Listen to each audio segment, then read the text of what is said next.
Well, in Cajun country where we lived in the swamplands where our front door touched the Mississippi River and our back door touched the swamplands of Louisiana. The swamplands, of course, are the deep, dark forest area that the Acadians who arrived here from Nova Scotia, Canada, back in the 1760s were given this land because nobody else wanted it. And early on in my life, whenever there was any need in our house for anything, whether it was a seasoning, whether it was a meat, whether it was a fish, whether it was smoke wood, whatever, Dad would always say, just go out into the swamp floor pantry. It's all right there.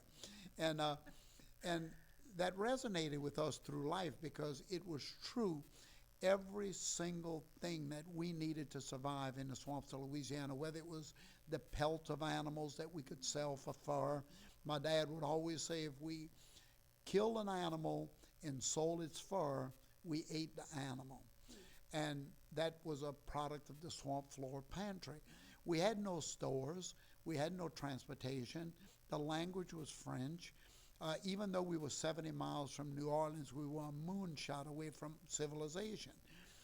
Every day, we just opened the doors and walked out into the greatest cornucopia of richness in cuisine and culture that anybody could have ever hoped to be in.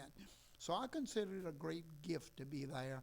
And when I talk of the Swamp Floor Pantry, I'm talking about the Garden of Eden that God gave the Cajuns who were exiled from Nova Scotia in the 1750s, run off of their land, separated from their families, and yet, as the good Lord has a great way of doing, He lays you back down in a horn of plenty, and that's exactly what He did for us. And even though my dad spoke French and didn't have a high school education, he raised 8 children with the help of Mary Fascio, and all of us did pretty doggone good, and we were never hungry. I can promise you that.